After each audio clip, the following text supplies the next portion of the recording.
You're listening to the Podcast Detroit Network. Visit www.podcastdetroit.com for more information.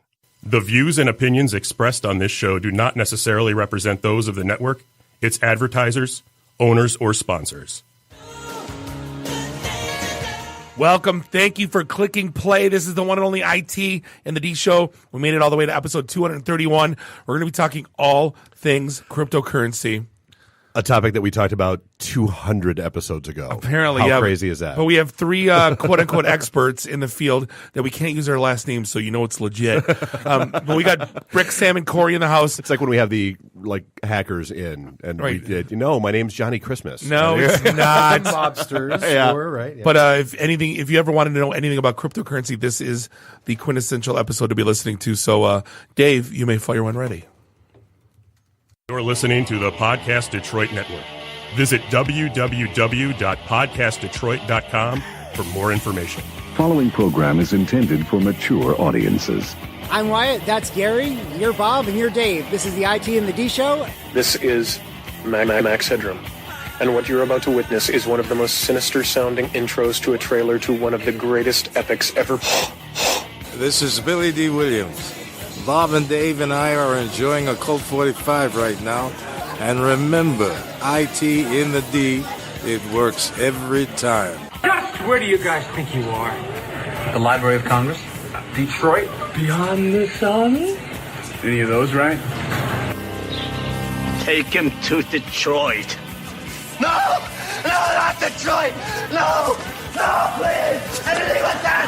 No! You will never find the more wretched hive of scum and villainy. Then don't come! Shut up! Hi, this is Christy Swanson, and you're listening to the IT in the D Show. And Bob and Dave touch my hoo-hoos. What happens when you tap the angry beaver in the bunghole? Exactly. Come on. Someone tries. What the hell with this? I'm calling a break. We'll come back to the show. This is Guilfoyle from Silicon Valley, and the only two guys I hate more than Dinesh are Bob and Dave. Suck it, guys. What's up, everybody? This is Billy Zapka. Sweep the leg. Listening to IT and the D Show. No mercy. I may have to wipe the geek off. Hi, this is Kelly LeBrock from Weird Science. So, Bob and Dave, what would you little maniacs like to do first? Are we at a break yet? Hey, this is Zach McGowan from Planet Earth. You're listening to IT and the D Show. Hi, I'm Ernie Hudson, and you're listening to IT and the D. All you nerds out there. Nerds. Nerds. What is a nerd? I'm a nerd, and I'm pretty proud of it. Hey, Detroit, this is Anthony Michael Hall. You're listening to my buddies Bob and Dave on IT in the D. This is Scott Steiner, Big Pump Pump. The IT and the D Show is your hookup. Holler if you hear me. You're in your underwear? I'm in my underwear. Hey, let's hang out. No, I'm sorry, honey. I have a headache. I definitely want to see Bob in his underwear. That's a fact. Hey, everybody. This is Tony Todd. What's happening? You may know me from Candyman, The Rock, Sushi Girls, Zoom, Night of the Living Dead. A lot of pop culture media madness. Anyway, you're listening to IT in the D Show business. I'm totally into Dave, but not so much Bob. This is Robert Hayes, the Ted Stryker to my mother. When I'm not hanging out at the Magumbo bar, I'm listening to the IT and the D Show. It's worse than Detroit. Is there such thing as a meat hangover? I love my Monday meat steak. Hey, folks, this is WWE Hall of Famer Hacksaw Jim Duggan, and you're listening to the IT and the D Show. Tough guys. Ho! So, what would you little maniacs like to do first? The question isn't what are we going to do, the question is what aren't we going to do. Ludicrous speed! Sir, had you better buckle up? Now buckle this! Ludicrous speed! Go!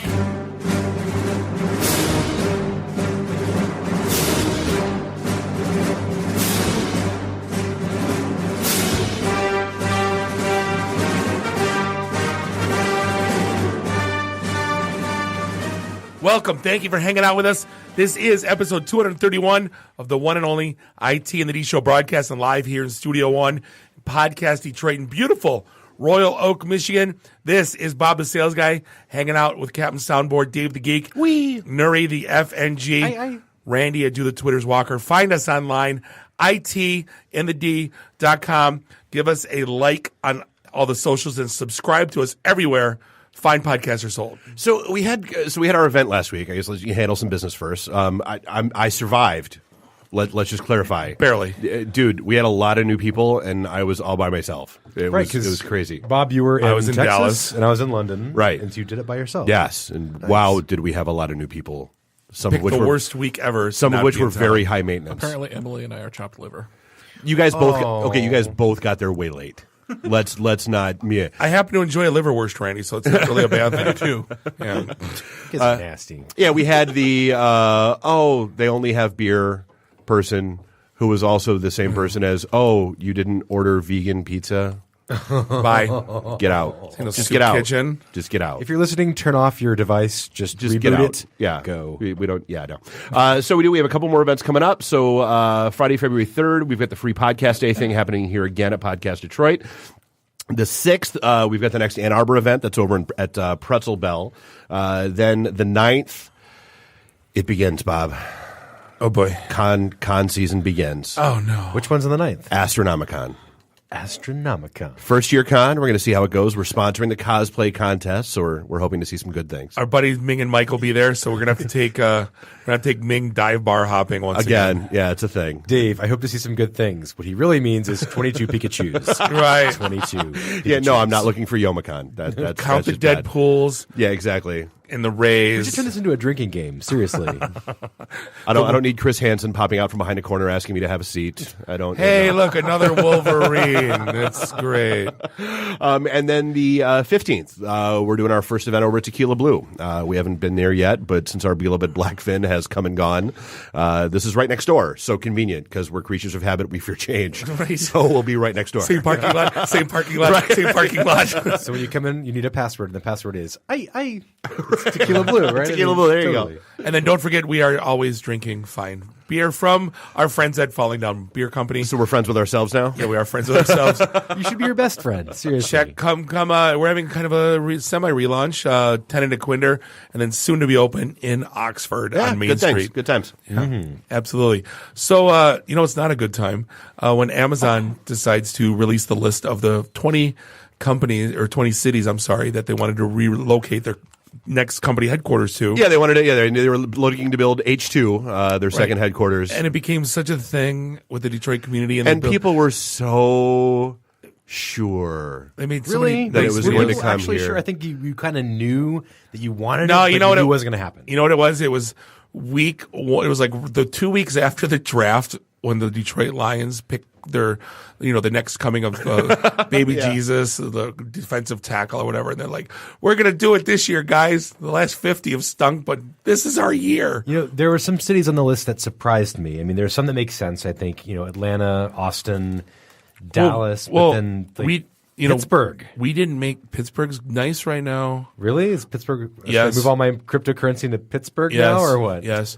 But we didn't. Well, I don't know how that works. Hold on a minute. But Detroit didn't make the top 20. No. And yet the Washington, D.C. metro area made it 3 times. Freaking 3 times. Go figure. Because wait, is there something there? Oh, yeah. The guy who owns Amazon owns the Washington Post. Hey, surely there's no coincidence it's there. It's his company. He can put it wherever the hell he wants. Actually, Jer over at the Daily Detroit did a really great special edition. It was very cool. Released it on Friday, so go to dailydetroit.com. Check out. He's got 5 leading experts, including myself. So 4 leading experts. 4 leading experts and me. And Nuri. A lowly tech worker talking about why we think that Detroit didn't get it. So go check that out. It's kind of like the Olympics. Like, we'll get an Olympics one day. We have Windsor. Look, Windsor. And then we don't get it, and we're like, oh. And as soon as we talked about it, as soon as it came up, I go, it's going Boston, Austin, or something like that. Right. It rhymes with Austin. One of the Austins. Right. Either in Texas or Massachusetts. Yeah. But it's fun to think about it. And I mean, meanwhile in Detroit today, the Q line was getting towed by a pickup truck with a police escort. Someone said that it was during the auto show, so somebody said it was like a publicity stunt to say, like, look, our GMC pickup truck can haul the Q line. No, it's just the Q line. But come here, please. Q doesn't stand for quick. That's for sure. Anyway. True. Can't you walk fast? Like, come on. Yes, actually, Jared and I went to we were downtown at Campus Martius, and we wanted to go to Little Caesars. And I bought a ticket for the queue line. I'm like, I'm so excited. I got a little queue line ticket. Oh, my God. And then 22 minutes was the wait. And so we were like, screw this. We're hoofing through the snow to Little Caesars. We beat the queue line. Oh, of course you did. So, I mean, no, but seriously, though, going back, like, what do we need to do to fix it? We need to do this. Like, Public transportation, schools, actual jobs that people want. The one thing that, the one recurring theme that came across was their belief that we didn't have a talent pool here. Interesting. That was in the feedback that they gave, which, it's not even necessarily that we don't have a talent pool here, but that we have issues with retention. All the kids that are graduating from college here are eager to move away. Well, it's because Detroit is not a place that millennials want to live. Right. Millennials want to not hop in their car and go somewhere. They want to be able to walk to everything. They want to have good schools for their kids. They want to have a safe place. I mean, they want parks. They want stuff, right? And we just don't have that infrastructure. So not Detroit. Not Detroit. I get it. I had the same conversation in Dallas where everybody's like, here we are complaining about our salary. You got to be living like a god. Because he's showing me, this is my house. I had to pay $650 for. And it's like 1,800 square feet. Right. It's a ranch. And I'm like, yeah, here's my house. I paid less than half for. And he's like, like, what? And it's just this thing, like, it might be cute when you're 25 to like, hey, I'm going to go move to Austin or Chicago or something. Then you realize what it costs to live there when you get a little bit older. Then we're seeing people coming back just for that reason. Cost of living is crazy. It is. Part of the talent thing, too, was actually people moving up through K-12 into the Metro Detroit area, too. So and then the other thing that was that's pissing people off this week, because that's what we love is things that piss people off, is YouTube and Facebook basically announced that they're changing their guidelines or have changed their guidelines, and people are mad. I don't understand why Google did this. Like, there was basically, this seems like a really heavy-handed response for some guy posting a dead suicide victim in one of his videos. Honestly, I don't think it's that. I do. I don't think it's that. I do. But he's not impacted by this at all.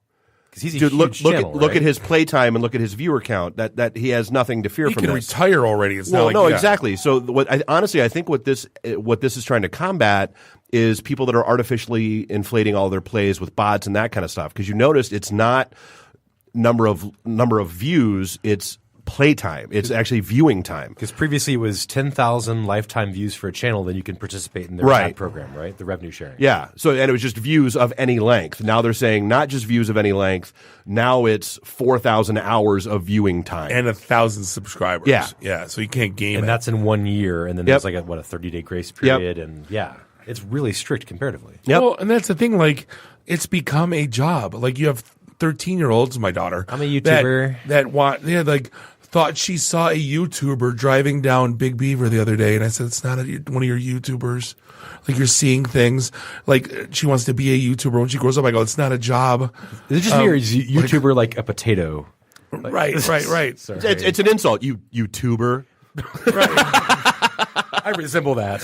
It's not a tuba. I have such a hard time now. I have to had to buy her a YouTuber backpack. Are you serious? And like a song. What does that mean? Like a backpack that a YouTuber made. Oh, Jesus. And merch. I don't mind buying music. Like, when I was a kid, I wanted to listen to Queen and Kiss. She wants to listen to some YouTuber made an 8-bit song on their channel, and I gotta buy it. It's like, what's this world coming to? I get it. It's your video. You're on the TV. Is it that dumb, or are we just old, Bob? Look at me. No, look at me. I'm on the TV. Imagine when we were kids, what we would do to have our face on the TV. Right. And now, but that's you can hand fart and then put it on the app, and then you can put the app on the TV and then watch yourself hand fart on TV. Right. Like, my 4-year-old's mesmerized that you can see yourself on it. So I get it, but it's become like a wannabe profession. And we talked about what was that? Was it a 6-year-old that made $11 million last year off his toy reviews? Right? Yeah, the toy review channel. Evil CEO. Can we bitch about him? Right. I don't even think GE doesn't even make that much of the CEO. No kidding. They bitch about him, but not about the kid making $11 million. Yeah. And then Facebook basically announced they're getting back to their roots. So, I mean, Facebook was always, friends, family. It was social. And, then they created, they let Facebook pages be created for businesses, change some of the algorithms and, so many interactions, it gets spread out to a wider audience. And they basically said, we're going to rearrange your feed so that, friends and family are showing up higher on your page. Nobody wants an algorithm-based feed. Just give us a chronological timeline and remember where we left off. Thank you, Randy. Ooh. How? The same way Twitter does it.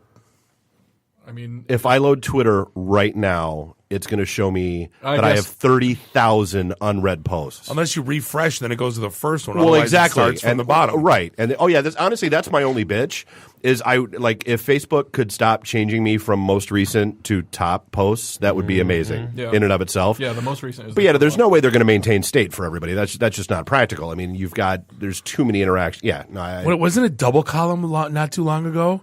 What was that? Oh, they tried that. I remember that. That was one of the experiments they tried with the feed. People haven't bitched in a while with the feed layout. Remember when people used to lose their shit? Oh my God, my stuff's now on the right rail instead of the left rail. I have to relearn a new GUI. Like, oh my God. Oh my God, they moved the messenger icon and replaced it with the marketplace icon and ruined my life. I'm sorry, the free service you are in no way obligated to use has inconvenienced you minorly.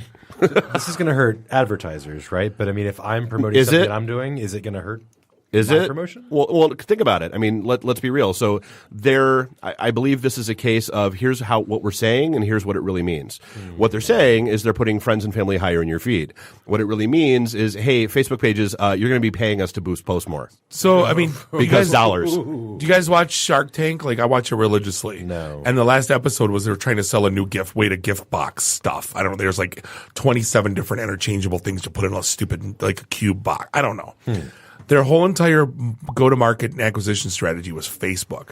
Last year, they spent $800,000 and had a $60 per customer acquisition cost for Facebook. Based on what revenue? Based like $2 million revenue. It wasn't awful, but it was like, this isn't sustainable. Like your markup is so huge because your customer acquisition cost, and they're not going to rebuy. It's not like, you know what I mean? But like companies are... Well, if it's a box, are you hoping for subscriptions? It was not a subscription. It was a one-timer.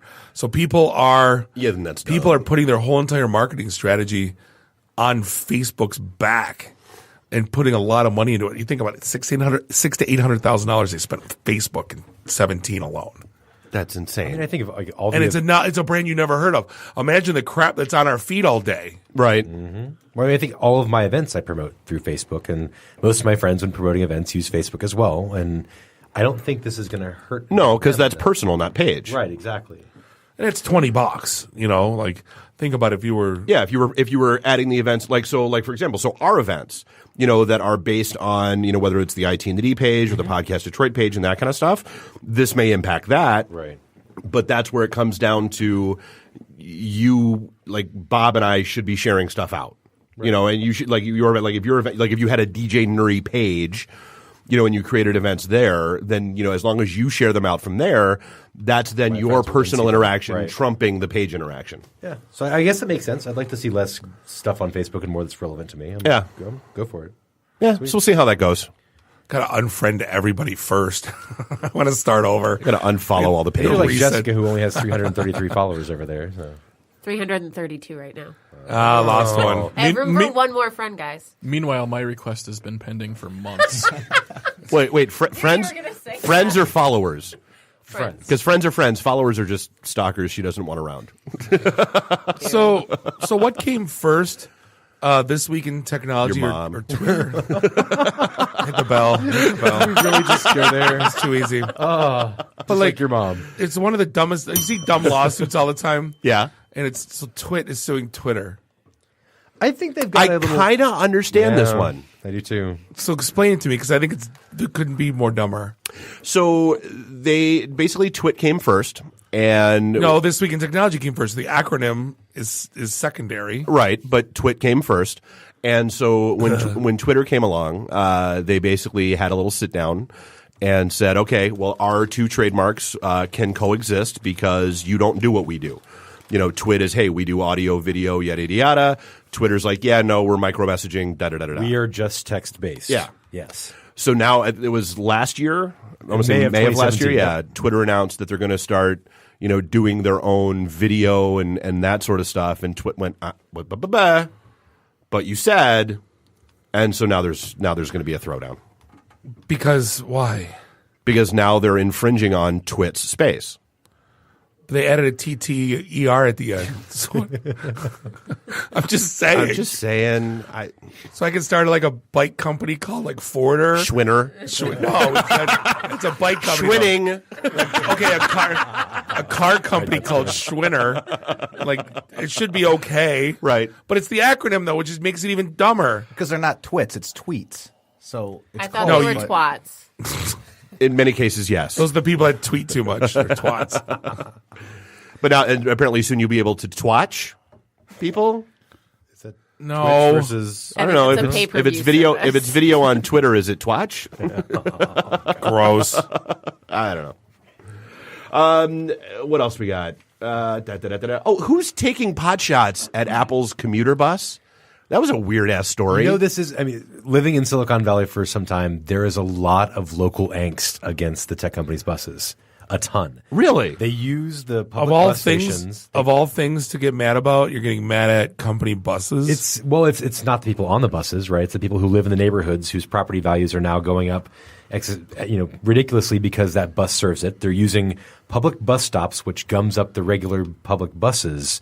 There's a lot of anti-tech company bus route from people who live in San Francisco. So you're going to throw tomatoes at it, and that's going to solve it? They're actually thinking there's no, you're apparently shooting rubber rounds at the buses. Jesus. They're breaking double-paned windows and windshields. Because they don't want buses running through there? Apparently.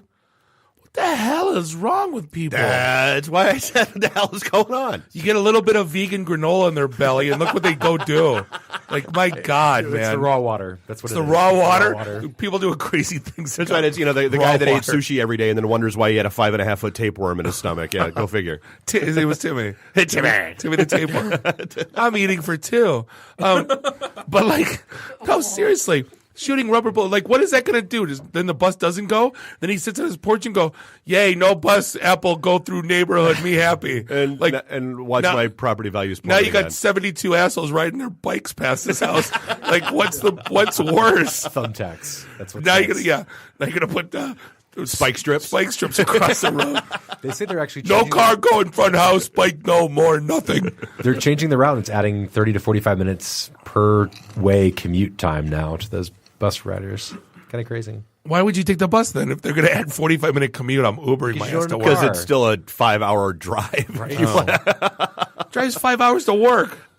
People in California, you've been to Cali, you know traffic. Sucks. That's why I don't go. Exactly. It's like 2 hours to go 15 minutes at 6 o'clock in the morning. No, thank you. No, bad. So there is one, Amazon's gotten one step closer to your dream of no interaction with people with the Amazon Go store. That is opening. No. I mean, now you still have to. I'm saying it's closer. Like you still have to leave your house to go to this store, right? But you don't have to check out. You don't have to interact with people. Here's the thing: Shipped already cured all that. See, I know that's. I don't. So I don't give it. So fill everyone in for like that. If you don't know what the Amazon store, they've been talking about this for like 5 years. I think we were talking about this when the show. Last started. year when they announced they were going to do it and they were doing beta testing. Yeah, basically you walk in. The app it knows it's you. You basically do an authentication that it's Bob at in Amazon. You go buy all your shit and you just walk out of the store like at Aldi with no scanning. Basically, you just pick it up off the shelf. It's all cameras it's and all sensors. RFID scan, right? Censored, however the hell they're doing it, and you walk out and it goes to your account. Great. But I want people delivering it to my house. Like I don't want to, but not putting it in your refrigerator, right? That's where you draw the line. No, they stopped. So Walmart wanted to do that. Exactly. Where they wanted to shipped, I'm good. You come to my house, you bring it in the house, you put it on the counter, you walk away. No, because Amazon had that, didn't they? Didn't they have a camera that you would let people in with? So that's Amazon. They were talking about. So Walmart has it, where not only is it a camera, but it's like a one-time cipher lock. Where you get like the driver gets the code to get into your house and then they put shit away. Dude, I can't even find stuff like when my kids put shit away, let alone some random stranger in my house. And you don't remember if you bought it. And then 6 months later, you're like, why do I have 87 boxes of Pop-Tarts? Right. It's kind of like my corner. It's like my corner bar going, Bob, you stopped drinking for 3 months. We have 6 bottles of Bärenjäger in the storage. Like, that's your fault for keeping ordering them. I don't have to. They were trying to keep ahead of your. Do I have to check into the bar when I stop drinking? Yes, apparently clearly you do. Yeah. So hey, before we take a break like this, you're about to hear me say something that I hardly ever say. Bob was right, and I want to thank Bob for turning me on to something. If you guys are not, I need a sound drop on this one. I'll even say Bob was right. If you guys are not watching Scam City on Netflix, you need to. It is a phenomenal show. And no, this is not a read. This is not a drop. This is seriously, Scam City is amazing. I think I watched the Mumbai one and I got scared as shit about going to Mumbai. Because Delhi Belly, nothing was wrong. They have one in Delhi. And really? it's on like the Delhi Belly where people get like basically dysentery and all the fake literally there are more fake doctors than there are real doctors. Holy shit. And he went through the whole he basically figured out how to find a doctor that would give him anything he wanted. He figured out how to find a doctor who would help scam his insurance company so he could extend his trip by saying he had bronchitis and was not able to fly. Or like $50,000-ish scam insurance. Oh yeah, and then found someone who would give him a death certificate for himself, so somebody could file a death claim. Get off the grid forever. Yeah, that's a good way to do it. For the equivalent of like $400. Wow. You two could be dead in Delhi. So speaking of India. Apparently the internet, like Nuri, you sent this, but I couldn't read the whole thing. So the internet's filling up because millions and millions of Indians are sending good morning texts. Yeah, I got really angry at this title. It was the Wall Street Journal, and it said, the internet is filling up because of India or something like that. I'm like, wait a second, you can't fill up the internet, first of all. Right. But what the story actually was is that there's this kind of like crazy trend in India now where everyone wakes up in the morning at 6 a.m. and sends each other good morning messages. And instead of like, hi, good morning, it's this giant 1 meg image that they may send to 50 different people on WhatsApp. And they had the story of a 71-year-old man who gets up every day and sends it to 50 people using WhatsApp. And it turns out that 1 out of every 3 cell phones in India runs out of storage on a daily basis. That's insane. And that they're blaming these giant 1+ meg GIFs. I'm not going to argue this point. Right. It's GIFs. I'm not going to argue it. No, it's GIFs. There's no argument. Choosy moms choose GIF. Graphics.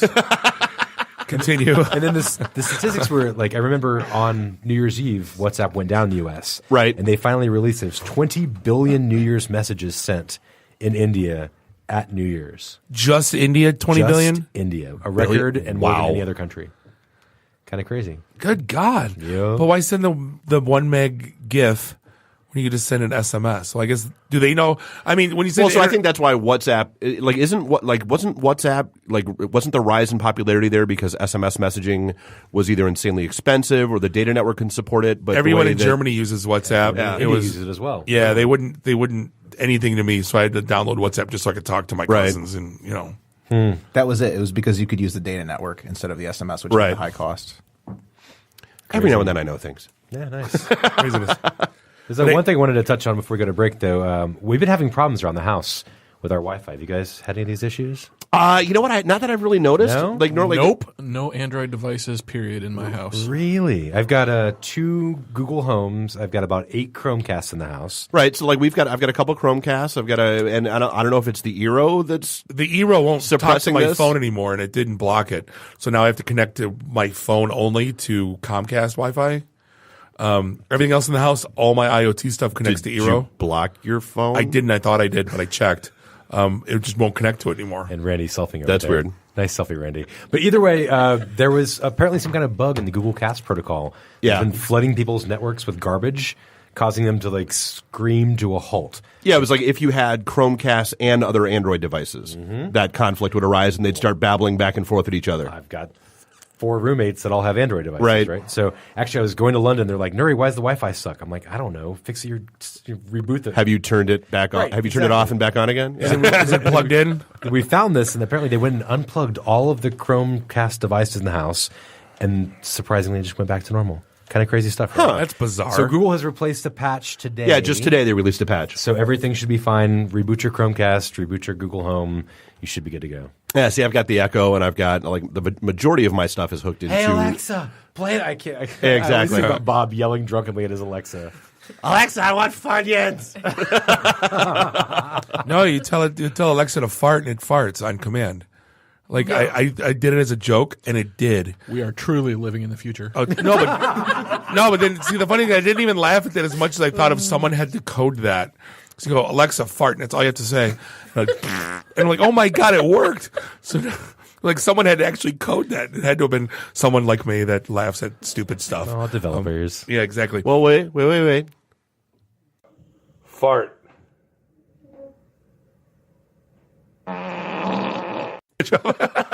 See, that's what it does. That wasn't even a polite fart. No, these are As a dirty these are lady. wet. These are wet ones.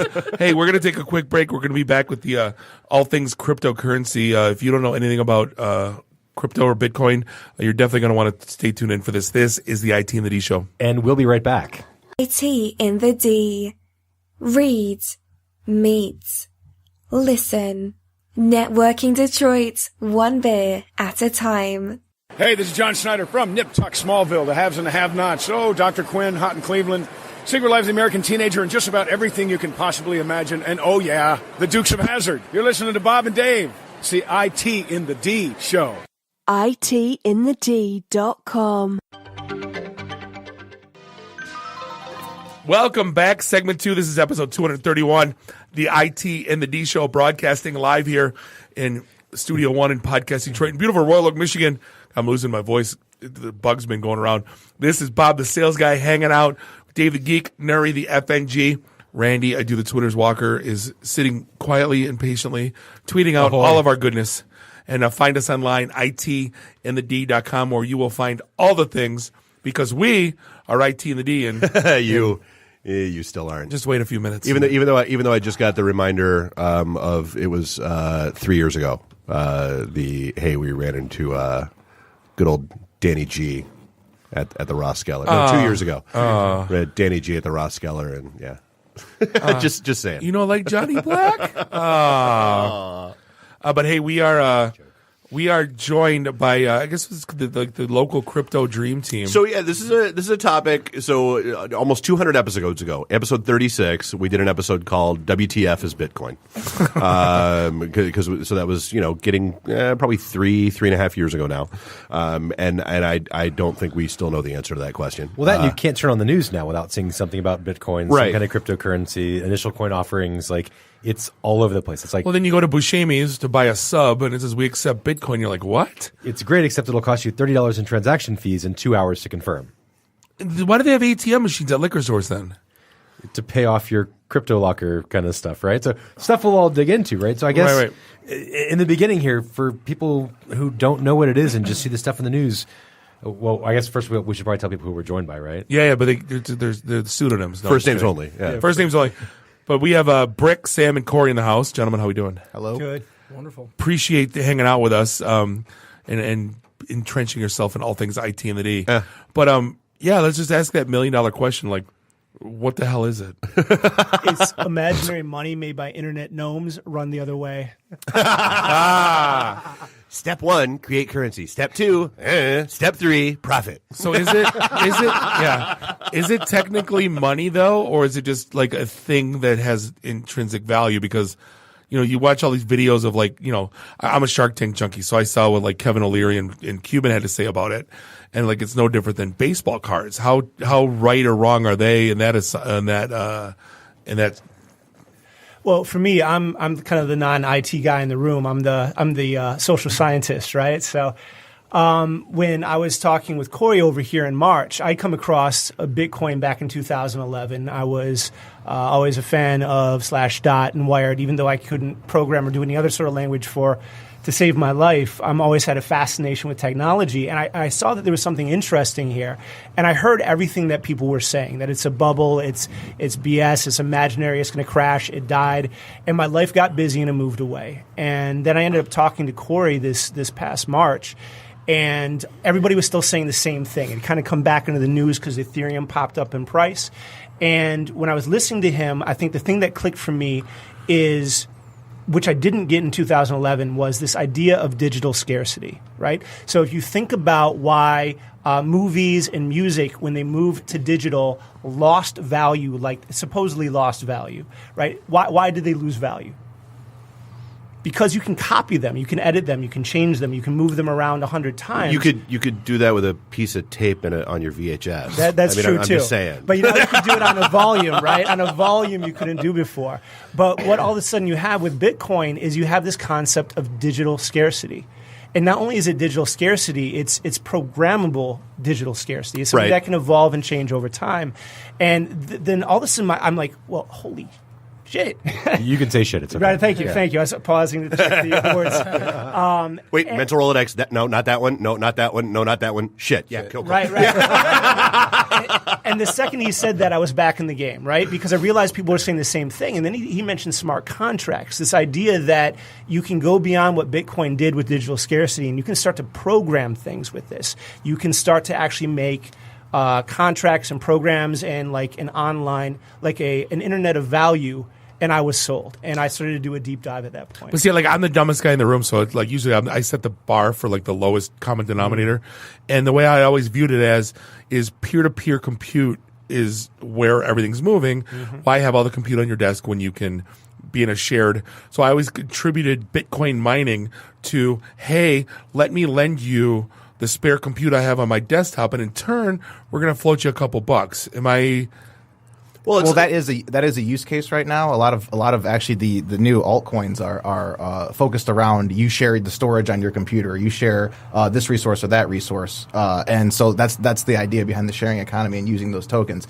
Bitcoin mining or cryptocurrency mining specifically is let me use this portion of my computer's function to help benefit the network itself, help process transactions and help create the security that's needed to be able to further the goals of the network itself. And Sam, you've been in Bitcoin for forever, right? When did you get into it? I guess relatively. Is it the same reason that Brick got into it, or did you have your own reasons for picking at Bitcoin? So I read an article in 2011 on Gawker about the Silk Road, and the Silk Road was the for people that don't know, the Silk Road is a like an eBay clone where you could buy anything. You could buy drugs, you could buy guns, you could buy all kinds of things that you obviously can't buy on eBay.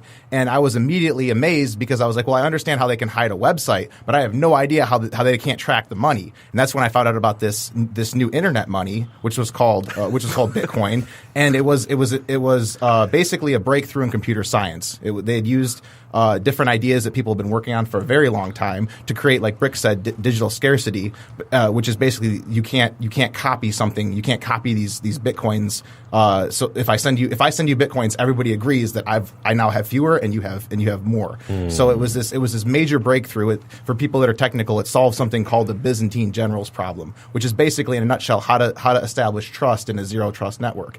And so I immediately I went down the rabbit hole. I dug in. I read the white paper, and I was convinced this stuff was from aliens. They solved so many things that we in computer science thought was impossible. And that's when I knew, oh man, the implications are huge. And this could be like the internet in the early 80s or 90s when we don't really know what's going to happen. We just know the game is now changed from now on. And what this is going to enable is a new platform to do all kinds of things that human beings haven't been able to do before. Maybe I'm jumping to. Go ahead. Well, I was going to say, because if you think about it, like, so even people that aren't technical are probably familiar with SETI at home. Which was one of the first things where, hey, install something on your computer. Let us go ahead and try to hunt, track down aliens, the search for extraterrestrial intelligence. You use, it's your computer, your processing power, and then you phone home back to the network and send all your results back and all that stuff. This essentially is that same principle.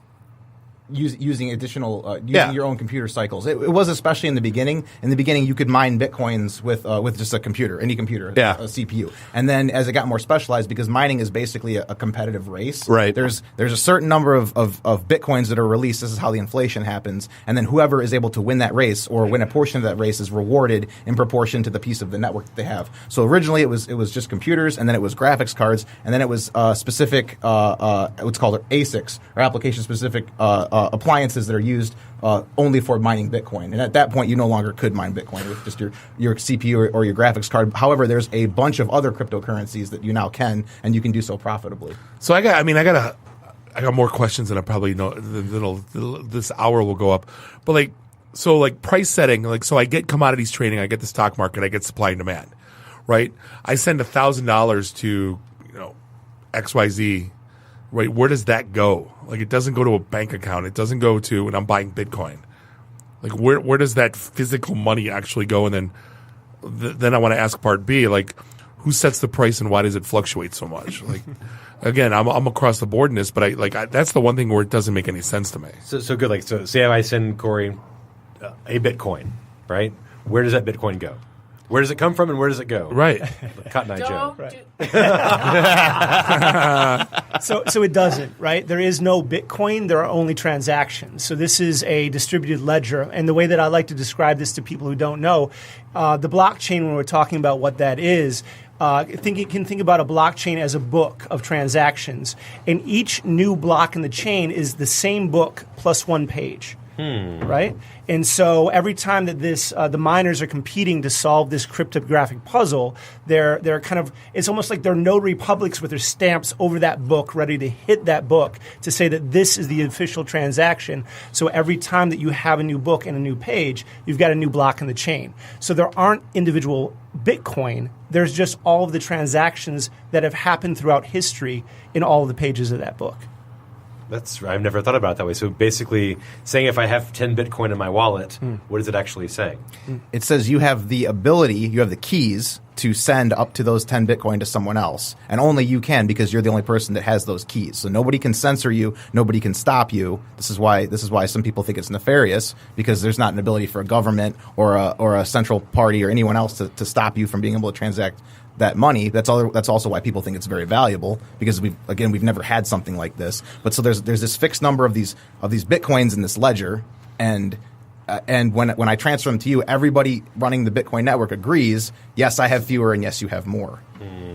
Now, they can't stop you directly, right? But there would be ways to stop you theoretically. So, for example, right now, the tax on Bitcoin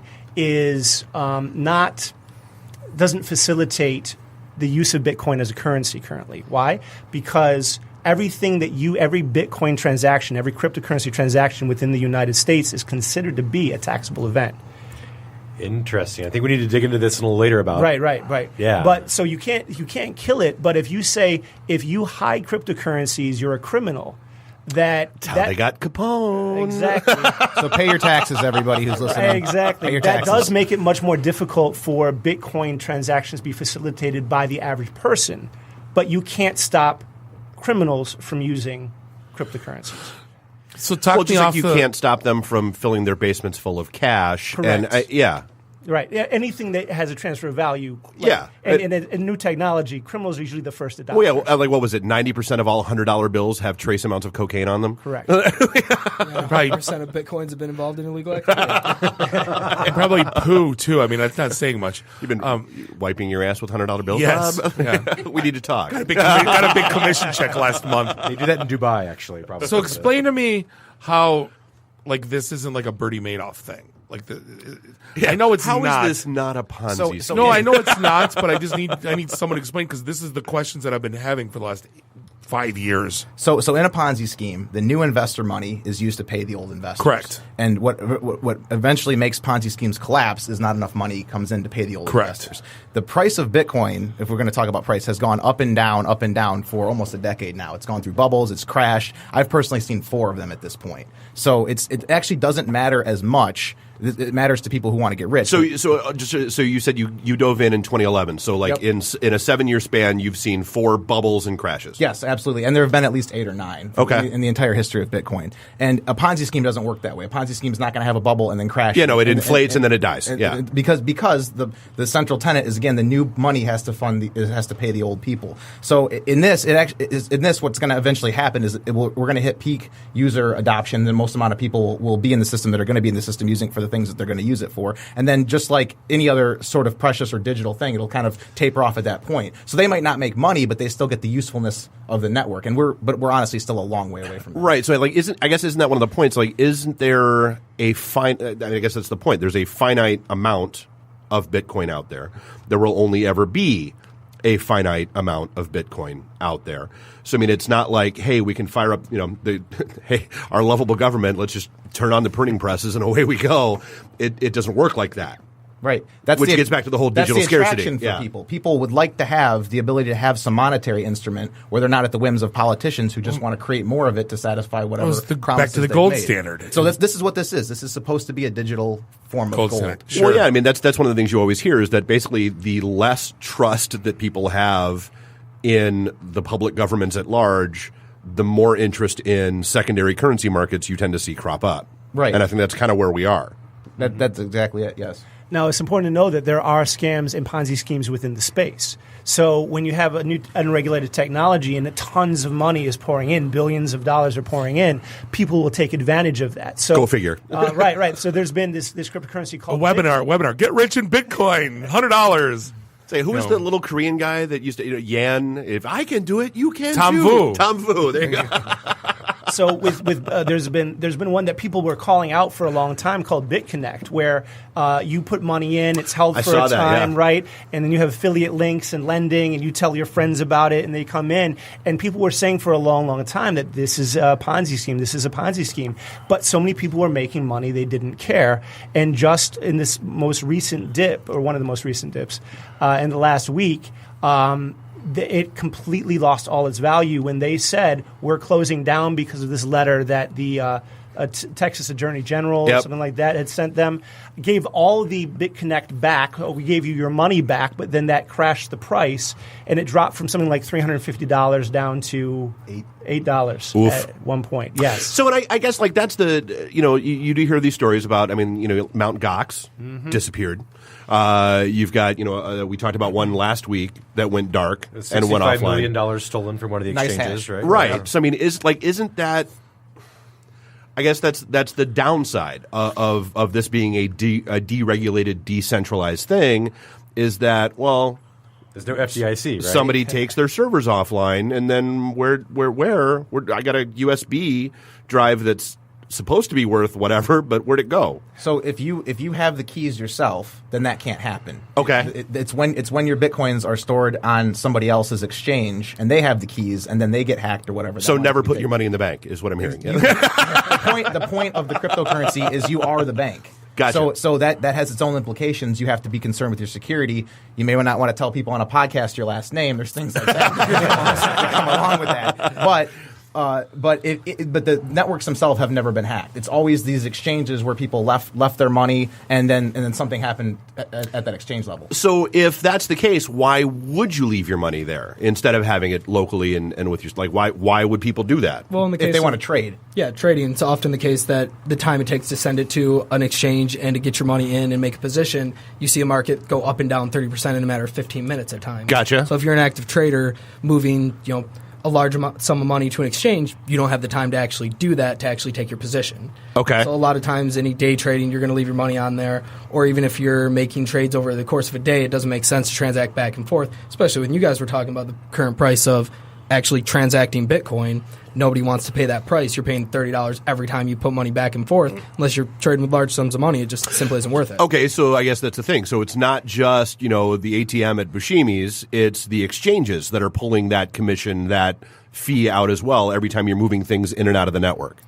Well, the exchanges aren't getting the fees. The fees are still going to the miners. They're just paying for it because if you're sending money to an exchange, right, the reason it's so vulnerable is they have a lot of times either one or a multitude of wallets that you're sending the money to. So they have wallets sitting here with hundreds of thousands, millions, billions of dollars, and you're nothing more than a point in their database saying that, oh, okay, you have this amount of money. So right. If they get hacked, they lose their money, you're SOL. There's nothing you can do about it. Whereas Sam was saying, you have your keys, it's a non-issue because no one can get a hold of those keys. So it's you hold your keys, you hold your money. If you don't hold your keys, you never actually hold your money. So, I'm late to the game, right? Is there still room to get in? There's absolutely still room to get in. In fact, I think there's probably three major drivers that will eventually lead to a much larger. Everybody, get out your pens. Cryptocurrency market. So what's really interesting about cryptocurrency is usually when you want to get involved in early stage tech investing, you need to be what's called an accredited investor. Like if you wanted to get in with Uber or Facebook or Twitter early, you had to have certain you had to pass the SEC's accredited investor test, and you had basically also had to know somebody. This is an opposite situation. This is a place where retail investors can buy any amount. They can buy $10 if they want. And why I call it a reverse situation is because the large institutions still can't participate in the space. Pension funds cannot buy cryptocurrency, and the reason they can't buy cryptocurrency is because there aren't currently ETFs, or what are called electronically traded funds. companies and groups have been trying to get ETF approval from the SEC for several years. The Winklevoss twins, who are famous from the social network or from Facebook, they were trying to get approval for almost 4 years, and the SEC still has not allowed this to happen. But they have, however, this year released basically a wish list of what these hedge funds will need to do to get these ETFs created. So because of all of this regulation, the large players haven't been able to get involved yet. And we are not at the point where Wall Street, your broker is telling you, hey, buy some cryptocurrency. Hey, put 5% of your retirement in this thing. Hey, so there's still a very large opportunity for this to grow. We don't really know how big this is going to be, but it seems like there's still a lot of opportunity. I attribute this to 10 years ago, 15 years ago, 20 years ago. Like, hey, I'm going to buy $500 worth of Iraqi dinar or Kuwaiti, and see what happens. I bought eToys when it was at 2 back in the day, and then right before they died and went away, it was at 90, and cashed out incredibly happily. Right. So I mean it is. I mean it's to me it's very stockish. It's the emergence of a new asset class. Yeah. And when you have that, you're going to see a ton of speculation. You're going to see crash and burn. I mean, a lot of projects are going to die. That's just the truth of the matter. Well, and I guess that's the thing. Because I mean, obviously, the one that everybody knows about is Bitcoin. I mean, and there's other cryptocurrencies. We'll dive into that. But all you see on the news for the past 3 weeks is, oh my God, it's at 15. Oh my God, it's at 18. Oh my God, it's at 20. Wah wah, it's at 10. Oh wait, it's at 12 again. Oh wait, how does someone your non-techie sitting back watching the news view that as something viable? Well, it's a high risk, high reward space. There's a lot of volatility. So what happens is when people are hearing about cryptocurrencies, usually it's during an all-time highs. Usually the media is going crazy and everybody's making lots of money during the recent all-time high. That is also the time of maximum financial risk. When the asset is you never buy high. you would probably be best served to buy at a small amount on a repeat, like a dollar cost average basis, and then you don't care so much about the short-term volatility. You just don't want to go in really large at the point of maximum financial risk, because that's where you might have to wait a while to see a I guess profit. one of the crypto pioneers, I forgot what his name was, an article just came out. He was having a chat with the PayPal CEO, and he basically flat out said, he goes, Bitcoin's going to be $1 million. Yeah. Flat out, I will bet my house on it. Well, John McAfee said he'd eat his own dick if it wasn't by 500,000 by 2020. I think he's up to $1 million at this point. Eat his own dick. Wow, that's so to understand why it would be so valuable. That's a heavy bet. I know, right? He's got a guy who'd follow through on it too, though. He kind of is, yeah. You have to understand that this is trying to be a monetary currency for the whole world.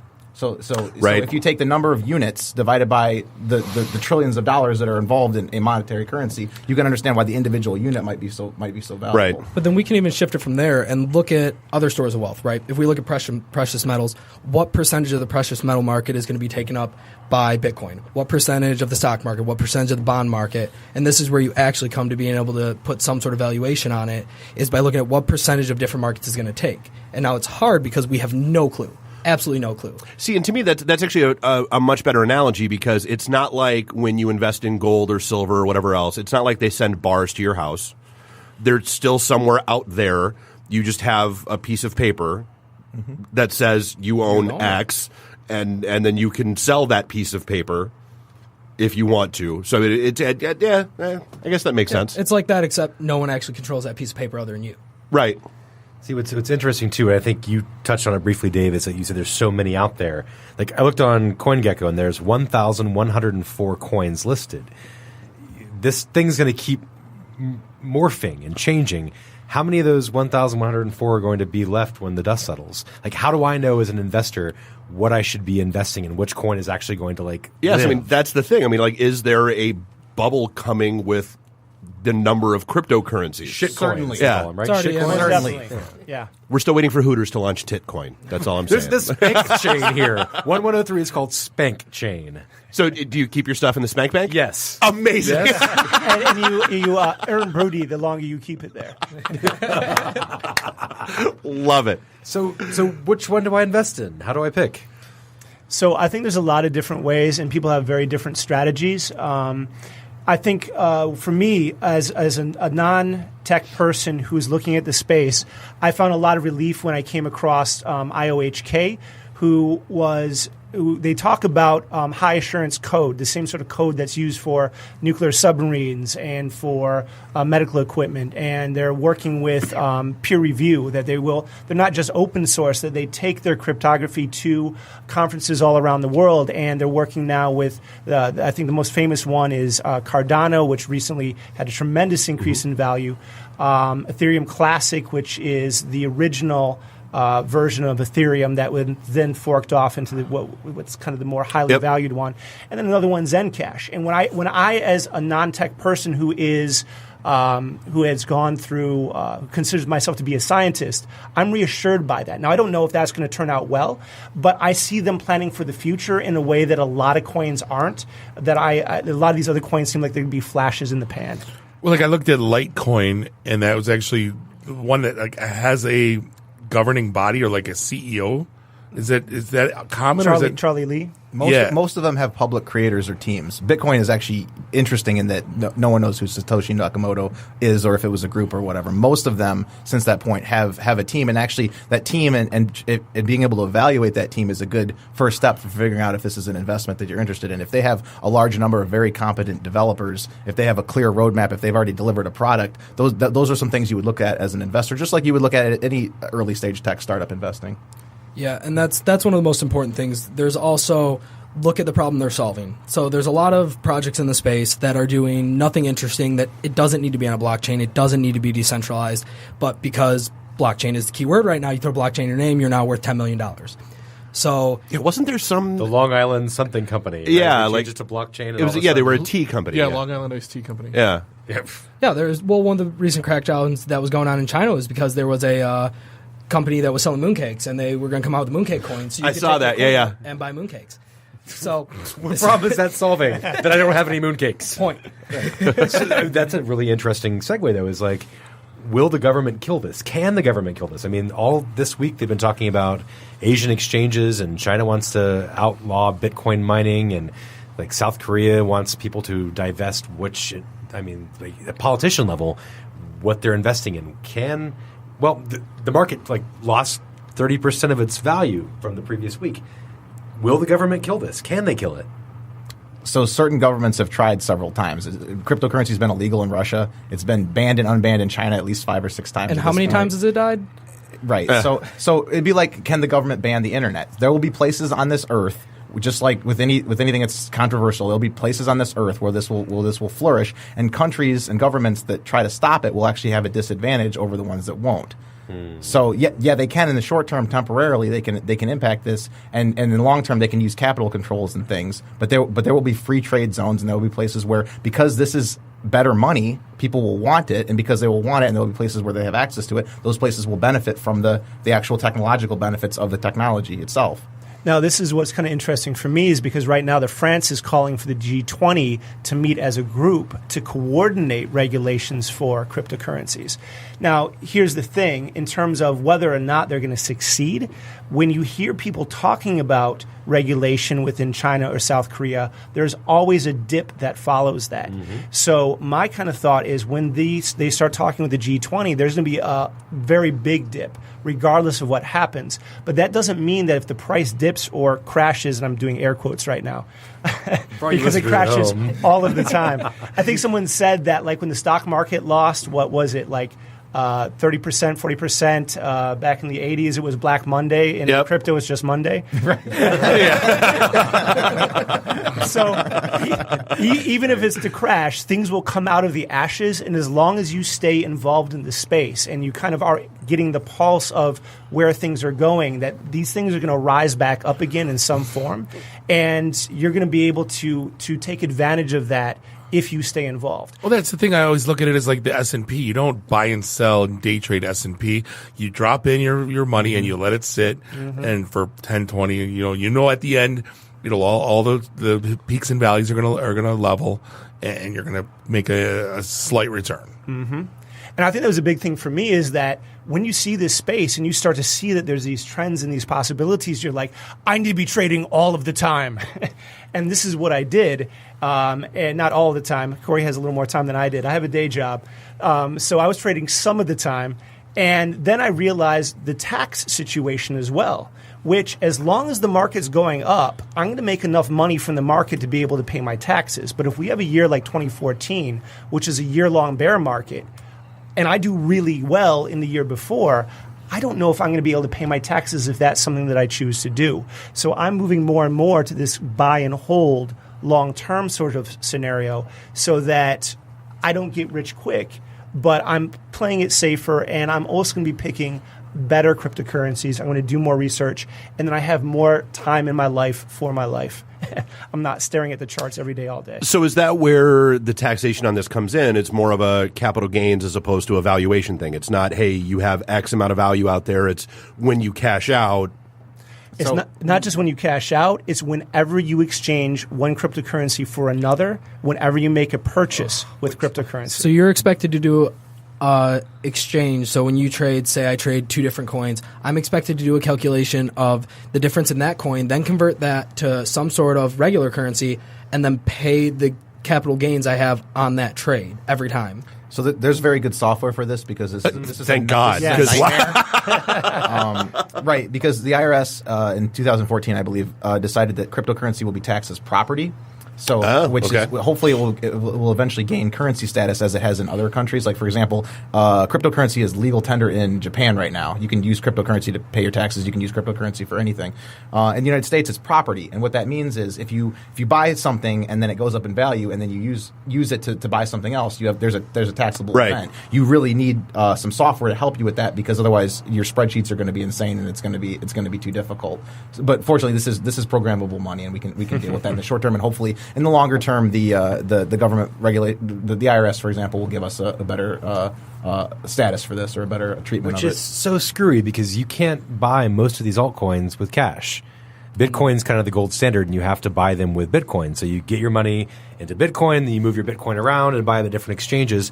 So every time I diversify into another coin, that's a taxable event, even though I made zero money on that trade. Mm-hmm. Basically, I swapped 1 for 1 or 1 for 7 or whatever the exchange rate is. I don't get that. But if your U.S. dollar increased, you owe taxes on that transaction. Right. If you bought Bitcoin for X and then you traded it for Ethereum at X plus Y or whatever, and there was an additional value, you have to pay taxes on that additional value. So. Even if you never cash out into any sort of actual spendable money. So there is legislation pending. I can't remember what the name of the. I don't even know what the term is for it, but there's people there's a group within Congress, which is the blockchain caucus. There we go. We'll use that term. Love it. So anyway, and so two that of the totally sounds like a Cinemax After Dark movie. Just to be clear.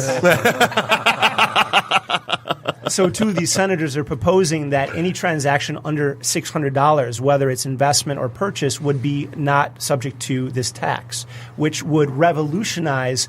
About 100 coins would all of a sudden become viable in a way that they're not right now. Their use case would become those coins are going to pump up in value, amazing sums of money. So let's take it all the way back to step 1. I'm a complete novice. I know nothing. So if we're going to go back to the beginning, do we want to take a quick break, reset? I mean, we're about a half an hour in, and then regroup, or do we just keep burning? Let's keep burning. Keep burning? Yeah. Okay. I'll go grab some beers for y'all. I've done my duty. I did my part. I was just checking. Is grabbing beers a taxable event? Seriously. Only if you pay in crypto for it. Right. So I'm a novice. I know nothing. Where the hell do I start? So let's say I want to drop $1,000 and just to dip my toe in just to say I was part of it. So you can just give it to me. Oh, cool. All right. It's probably going to go to the same place. You get one Corey coin. There you go. Right. Perfect. There's a couple options. The most popular seems to be Coinbase. Another easy one to get started with is Gemini. If you are slightly more savvy, you might start a Coinbase account and then use GDAX, which is a sister company to Coinbase, kind of developed for slightly more savvy cryptocurrency users. I personally like Gemini a lot if I am putting in under $500 at a time because the fees are much better. I find it tends to be pretty stable, and I can buy Bitcoin and Ethereum on that. With Coinbase, you can buy Bitcoin, Ethereum, Litecoin, and Bitcoin Cash. However, the fees are greater. There's a lot of wait time involved. You could buy with credit card. It's supposed to be instantaneous, but I tried to buy it instantaneously, and they didn't let me transfer it for a good 48 hours. And that opportunity I was looking for disappeared. I have a feeling, though, that there's going to be a lot more players coming into this space, though, over the next year. Well, I guess it's a good question. Speaking of credit card purchases, I mean, so you've had, the world of online gambling. It took a huge hit when basically all the major credit card companies blocked them and refused to take transactions from them.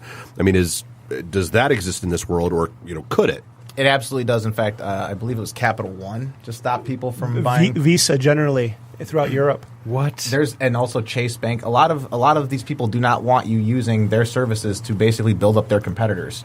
So I found credit unions were great. I've several credit union accounts, and they've never had any problems. My credit union is blocking Coinbase transactions. Are you a local credit union? Yeah, local credit union. I can't sign up for Coinbase with my debit card. No, I use USA as my credit union, and they've got no problems with it. The thing that pisses me off, though, is if I do it on Coinbase, it takes, 7 business days? You lock it in at the price, and it basically waits 7 business days for it to get to your account. Yeah, there seems to be a lot of inefficiency within Coinbase that seems like it might be serving them in certain ways. Uncertain about that.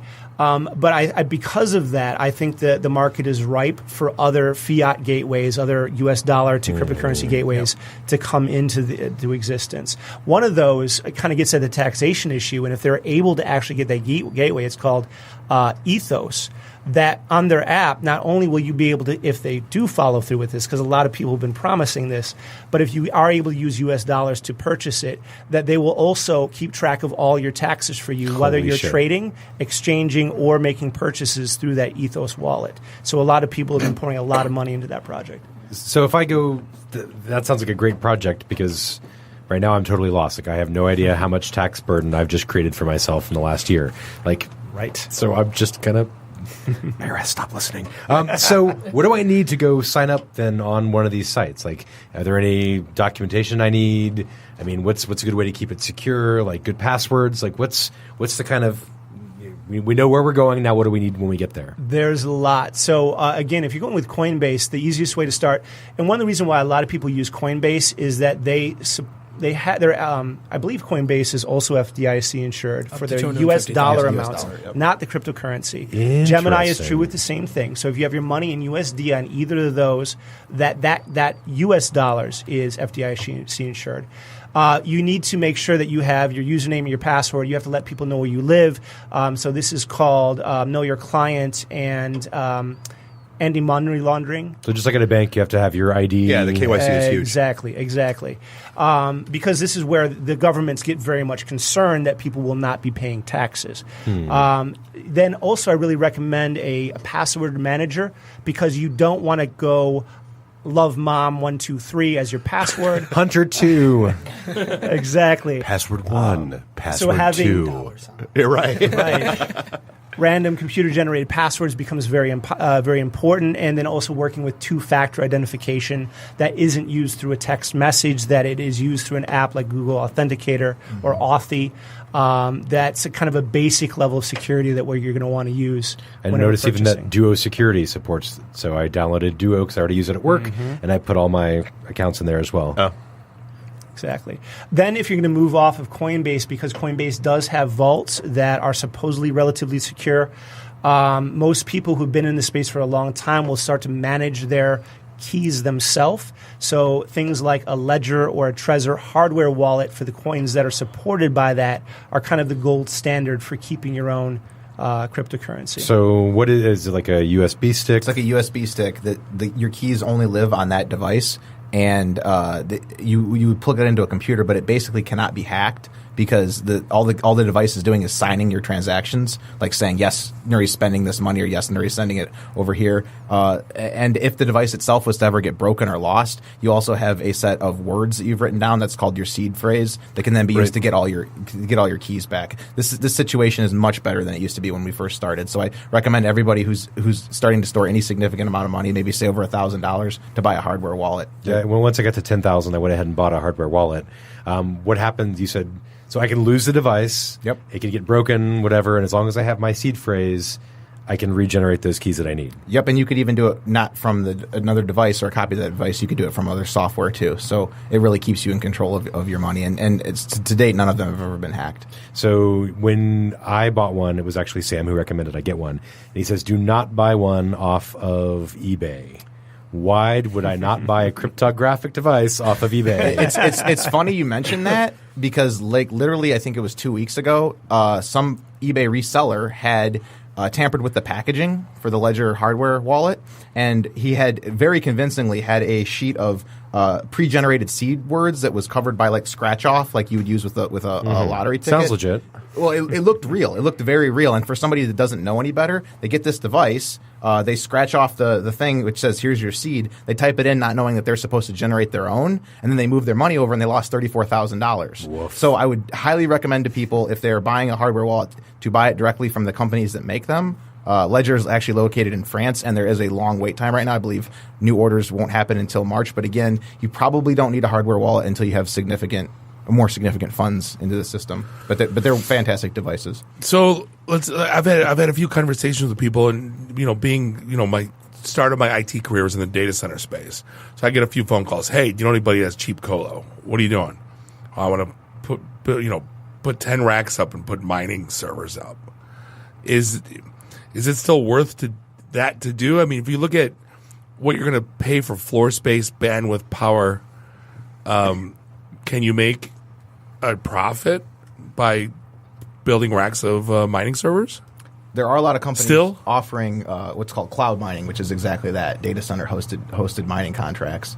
Whether or not you'll make money with that is really dependent on so mining is a risk game. You're betting that the money that you're generating will be worth more in the future, or at least the competitive people that are also mining won't decrease the value that you're getting. So that you'll actually make a profit. So I guess my answer to that is sometimes if you get the right mining contract. For people who mine out of their homes right now, they can almost always be profitable as long as they find hardware at MSRP, which is getting harder and harder. In fact, there was an article that came out this week from about how NVIDIA is basically saying only sell our cards to gamers because these cryptocurrency mining people are buying up all the stuff. Oh yeah, we didn't get to that story, but yeah, it's like 6x value is what they're selling for. I saw a picture of Micro Center, $1,500. Why does NVIDIA care, though? Aren't they just happy to sell their shit? It's creating scarcity, and they're not making the money. Like that's what MSRP is. It's the retailers that are making it, right?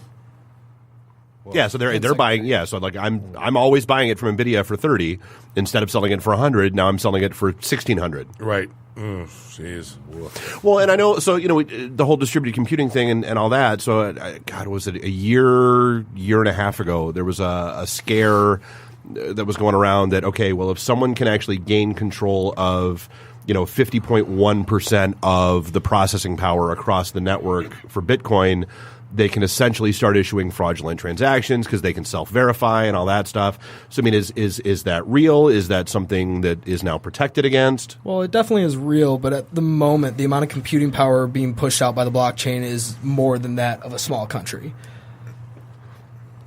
Right, and this is where kind of that debate between Bitcoin and the more recent fork of Bitcoin, Bitcoin Cash, comes into place, because there's a lot of people who feel that the mining power within Bitcoin Cash is so centralized that it's more open to that 51% attack. It's more susceptible by those miners than Bitcoin, which is somewhat more distributed than Bitcoin Cash at this point. So you brought up something I know nothing about, but you said like these puzzles, right? And like, is this like, back of the newspaper puzzles? Like, yes. I have no idea what the hell. Right. New York Times Sunday crossword. Yes, Bob. it is. Right. Yeah. No, but 5 down is total. It's jumble, Bob. If you can do jumble, you're a Bitcoin wizard. It's like those 3D pictures. The stupid number one. It's a stereogram. It's a boat. Sudoku. No, for real though. I have no idea what these puzzles, quote unquote, are. What the hell are they? You're trying to solve a cryptographic hash function. And the difficulty of doing so is determined by everybody else that's trying to do it, which is just called difficulty. And it's a simple. It is a repeatable process that all computers are able to do, but because of the how difficult this problem becomes, every iterative portion of the blockchain, you need more and more specified or specific hardware to be able to do it. They're all hacking into the banks and they're using this to do it. Calling it puzzles. Double click the Praetorian logo in the bottom left-hand corner of the screen. Yeah, totally. But there are actually different algorithms for this, right? There's not just one type of puzzle. There are many. Well, yeah, so first of all, I mean, what we're talking about a lot here is with miners is something called proof of work. So there's different algorithms to secure networks, and with proof of work, like Sam was saying, you're basically, and the reason it's so hard is it's random. So you're basically guessing every time. You're throwing out a number between 1 and infinity, and hopefully you're hitting the number. And if you hit the number, then you're the one that gets all the fees. You then get to validate the block. You put your stamp on it. You get paid. So unless you're getting that, and then you're not getting anything out of it. So which is why you have to have, when you're mining, it's only efficient if you're mining and you have enough computing power that you can actually guess this number before everyone else. And if you have a small amount, then you're literally never going to get it. Interesting. That is totally – I now understand mining. Yeah. Thanks, Corey. And the next day, Target was breached by an undisclosed amount of people. It's crazy, huh? All right, so let's take it back a little bit, step to, I guess, the beginnings of using it. Now, if I want to send somebody Bitcoin, what do I need from them? And how do I make sure that I stay safe doing so? Well, I guess, yeah. So I'm Bob. I've taken my $1,000. I've gone to Gemini or Coinbase or wherever, and I've thrown my I now have $1,000 worth of Bitcoin. Now what? What? Me $1,000 for drinking last week at the bar. It was a really long night. How does Bob send me Bitcoin? Bob needs your Bitcoin address. That's all it needs. When you have your hardware wallet device or your Coinbase account or any wallet, it will have an address that you can then give to Bob, and Bob can then pay you. Also known as your public key. All right, so that's a good differentiator, right? Mm-hmm. So the best analogy for this is you can think of just like a mailbox with a house, right? You want to send someone mail. The way you do that is you know their address. So I can send anybody mail. It doesn't matter. I just need to know their address for where to go. However, if that has a lockbox on it, no one can get in other than me because I have the private key to get into that. And the only way for me to send stuff out is also to put it in. And if it's locked all the time, the only way I can get into it is by unlocking and putting something in. Gotcha. That's the public versus private key thing. Yep. Nice. Mm-hmm. Now, I freaked out. I guess my first big transaction, I moved a bunch of Ethereum from Coinbase to my Ledger wallet, and it was like 8 hours later and nothing had happened. And I'm freaking out. I'm like, does my Ledger have to stay on? Do I have to leave my laptop open? It's nerve-wracking. It is. Yeah. I'm like, that's a lot of money. Mm-hmm. So it's really recommended that, and I think these are things that are going to be solved over time. Right now, part of the reason why you can make extraordinary gains within the space is because the space is so risky. Mm-hmm. One of my favorite people who came from a more traditional finance background into Bitcoin is Ari Paul, and he goes, I came into this space, and the reason why I'm able to make the gains that I'm willing to do is I'm willing to take both risk and humiliation, embarrassment that other money managers are not willing to do. Because if I lose 10% in stocks, everybody goes, well, that just happens in the normal trading. But if you lose 10 or what's more typical in a year in Bitcoin, 10 or 20, 30%, I'm an absolute fool. The same thing's true here is that if you're transferring $5 and you get it wrong, you lose $5. But if you're transferring $5, $50, $500,000, that is extremely nerve-wracking. Mm-hmm. And so what I really recommend doing if you're moving any significant part of portion of money at this point is that you always send a test transaction. And if you are a little more savvy, that you check the blockchain of the cryptocurrency that you're using to see how many unconfirmed transactions, how many delays there are in that blockchain. So you're knowing whether that's going to confirm in like a few hours or 5 minutes or 5 days. Depending on how I guess networks are. To put it in non-techie terms, like when you set up PayPal, like you set up a PayPal account and it wants to verify your bank account, they send you 2 or 3 cents. Yes. And then you have to go back to PayPal and say, okay, I got 3 cents. Exactly. So so if you're going to send $5,000, send 5 or 50 first.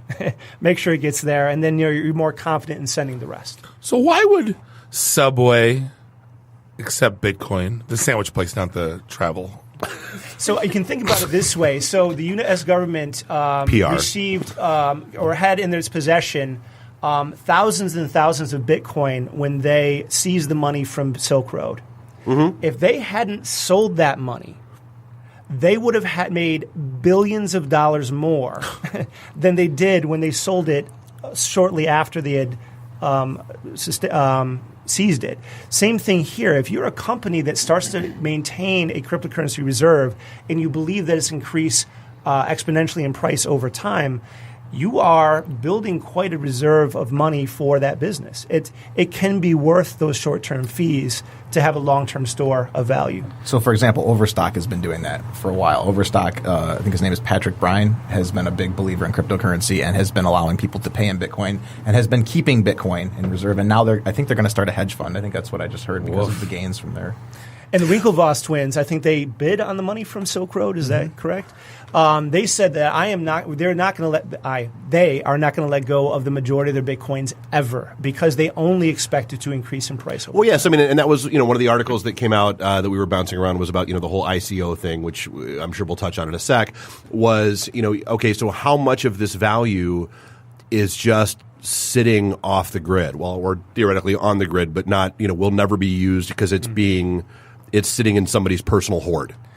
I think a great deal. And also with Bitcoin, because it's been in existence for so long, it seems like much of that has already been lost through people where it wasn't worth much money. And through 2014, I wasn't around for it, but I hear the stories. You were around for it. People threw out their computers that had their Bitcoin on it. Their moms threw them out. There was some story we were talking about 3 weeks ago where some guy basically wanted to dig up a landfill because he realized there was like $600,000 in Bitcoin on an old computer. Exactly.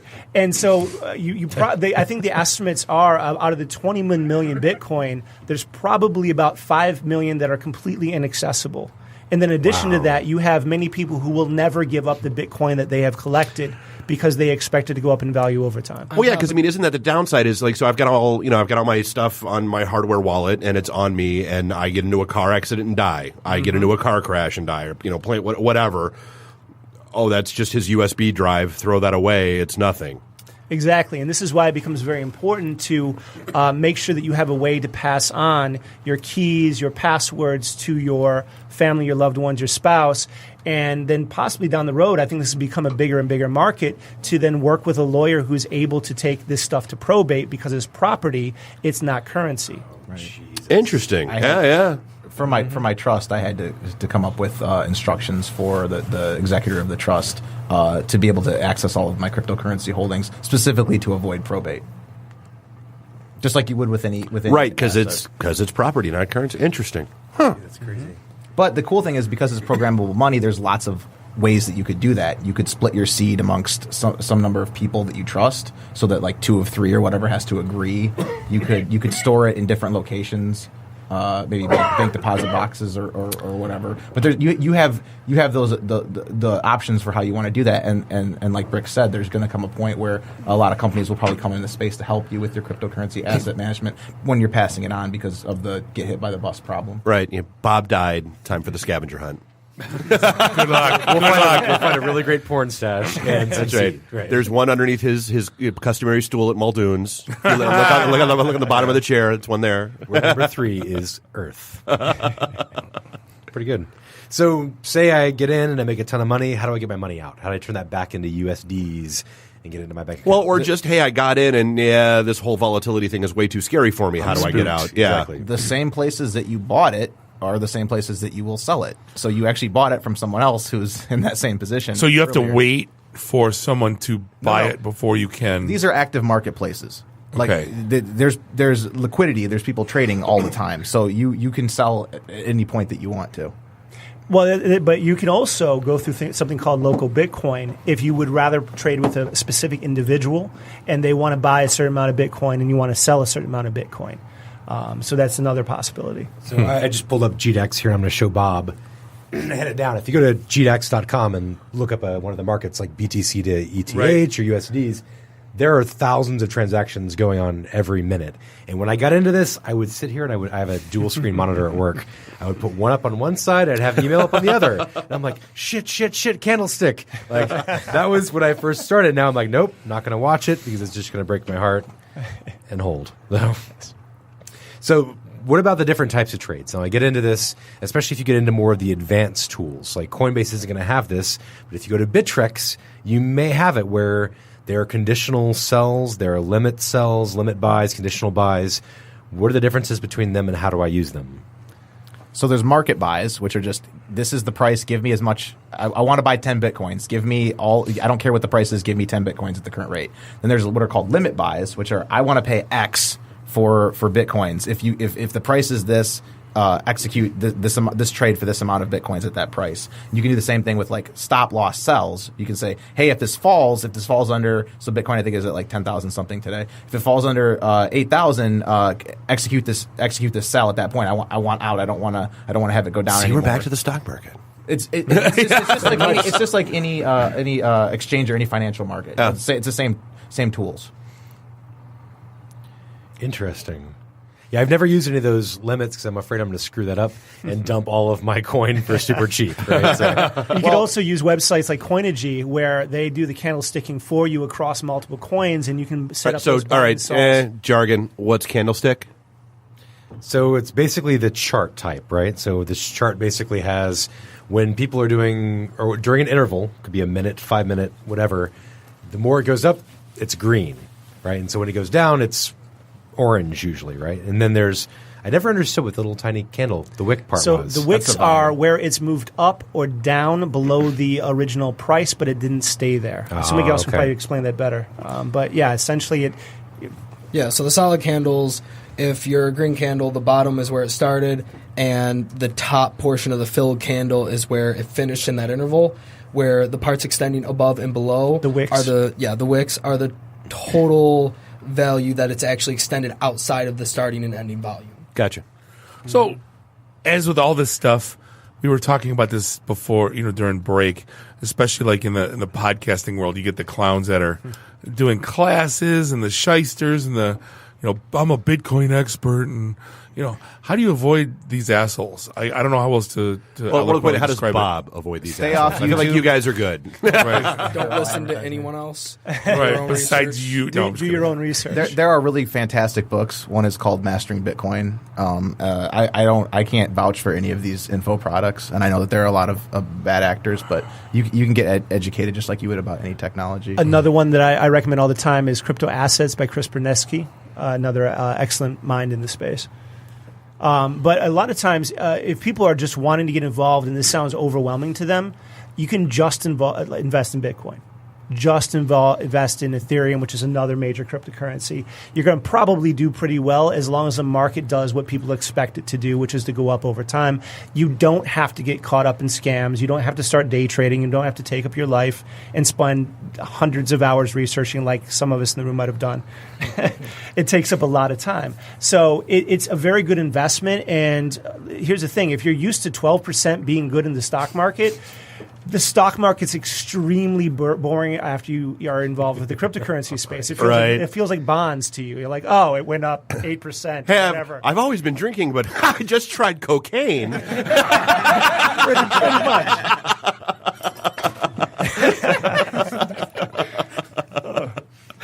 And then after a while, those 10 to 20% rises and dips, they become emotional still. They're still like, oh, I just lost $10,000 in 5 hours. But you start to get used to them, and they're not so involved anymore. Well, so and that's like I kind of brought it up a little bit, the initial coin offerings, the ICOs. One of the articles we were bouncing around was the guy who's apparently behind a lot of these. One of the quotes from him that just kind of like it knocks you off your feet a little bit is, I've just come to realize that there are some days that I'm going to make $1 million, and there are some days that I'm going to lose $1 million, and that's okay. Mm-hmm.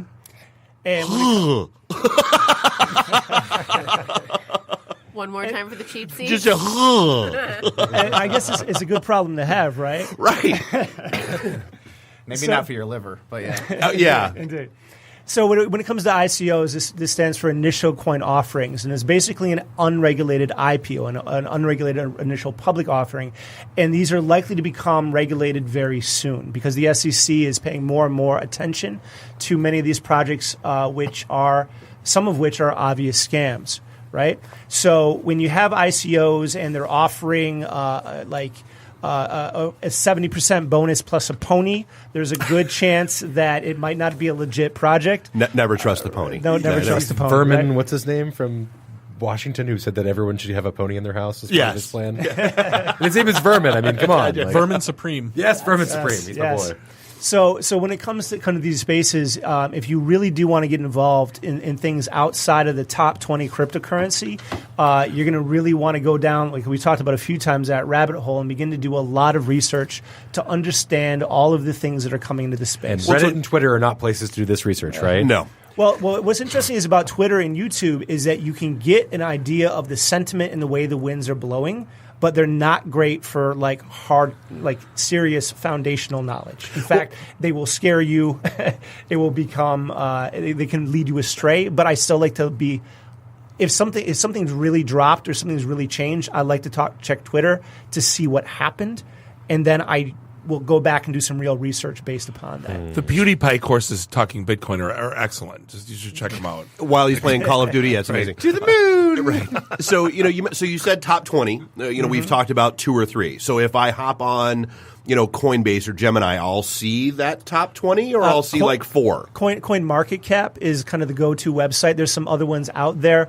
Recently, CoinMarketCap, a lot of people believed it was responsible for a major dip when it removed all the Korean exchanges that were kind of isolated and were trading at a much higher price for most cryptocurrencies than any other exchanges in the market. Because of that, their the prices that they have for all of their coins are more likely what you're going to find on the common exchanges that you would trade cryptocurrency on. Okay. So, but there's some other exchanges that if you get more involved in it, offer some other bells and whistles that can be useful for understanding how many coins are available, whether they're inflationary, deflationary, how they compare to one another. You can get more complex if you want to get more complex. Yeah, I mean, it's like, okay, I want to learn how to play the piano. I'm not going out and buying a Steinway Grand. Exactly. I'm good at, If you're, I'll take it when you fail.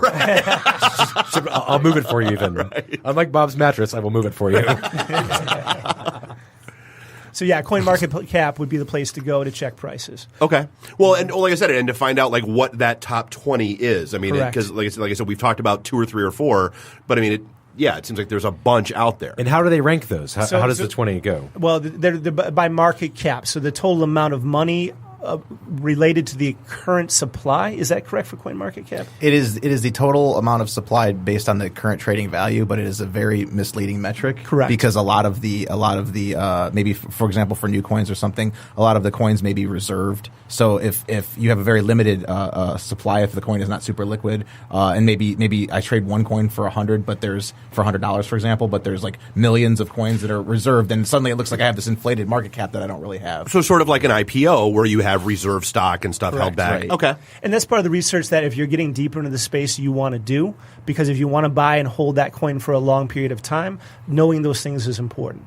But again, if you're using Bitcoin, you're using Ethereum, you're using some of these other kind of established cryptocurrencies, and you don't want to spend that much time, you don't necessarily have to. Now, something's coming up, and I can't remember the name of the rating agency, but one of the major stocks and commodities rating agencies, I believe this coming Wednesday, is going to start releasing ratings of the top 10 or 20 cryptocurrencies, which is going to be pretty revolutionary in the space, and I guarantee you it's going to be highly controversial. Interesting. Yeah. So all of a sudden people are because this is one of the things in the space, people get very emotionally attached to the coins that they're invested in. Like the Doge people? And they can do no wrong. Right. Exactly. It's like, your typical top 10 burger joints list. Yeah, you forgot. One way to think of cryptocurrency is as social networks. These are groups of people that have gotten that have identified with whatever backing the coin has, whatever ideology, and they get very emotional about it, especially when money's on the line, but just because of network effects and things like that. So it's hard because of that. It becomes hard to get clean information. You have to do a lot of research on your own.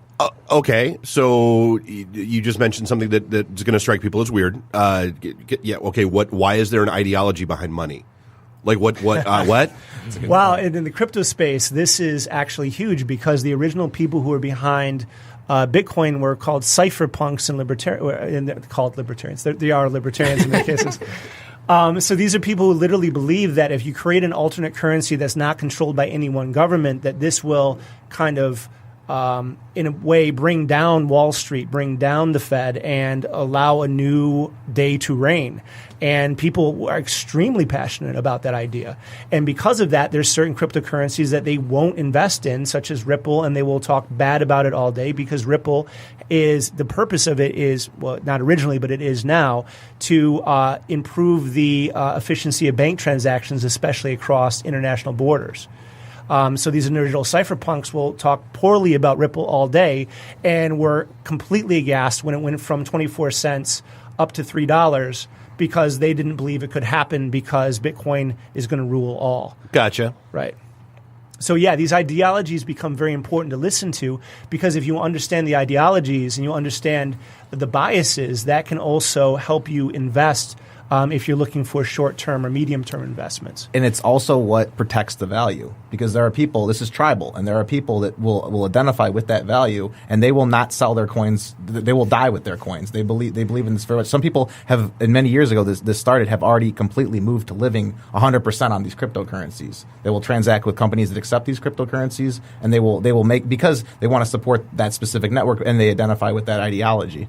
So it can be the case where if they hear something or there's a different coin which has a completely different ideology, they may disparage it. They may be really against that idea. They just got to cash out their $10 million first, then they believe in that ideology. So part of the reason why I invested in Ripple back when it was 24 cents is because I started to realize that these idealists, when it came to Bitcoin and other things like this, and I'm very much I actually share many of their ideals. But I also realized that they had blind spots. So, they would eschew and talk poorly about Ripple, that I saw pension fund after pension fund and I saw bank after bank going, if we're going to invest in something, we're willing to invest in Ripple. And sure enough, the price had dropped and dropped and dropped and then shot up again from 24 cents to $3.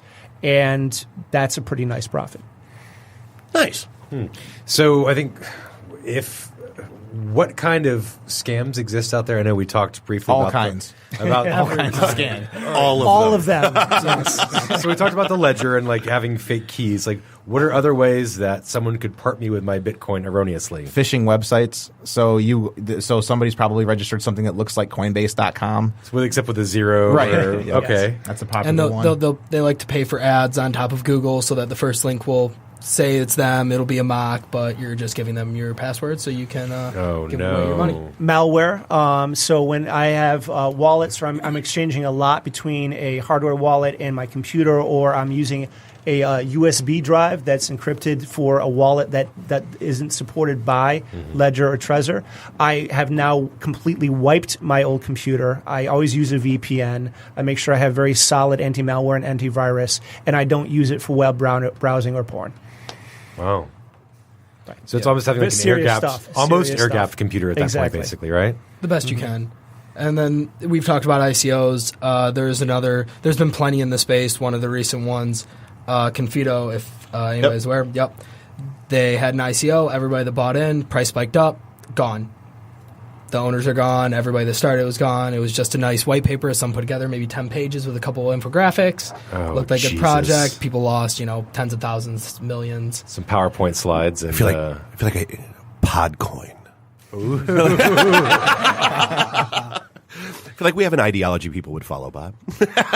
So I don't know about that. So again, Sam mentioned this earlier, which is one of the good ways to know whether or not the project exists and is real in the way that people describe it is looking for people on a team who have a history with other businesses, projects, and that they have a good reputation with those projects.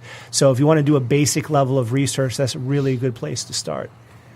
Yeah, because you were talking about like the different code bases and that kind of stuff that are out there. So, I mean, is this the kind of thing where, much like with a lot of startups and much like with a lot of tech companies, you've got basically just some super aces that are out there, and they just move. They go from place to place, and they know what they're doing, and so off they go. Well, some of them. So there's is it Dan Landmeer from Steemit and BitShares and now EOS.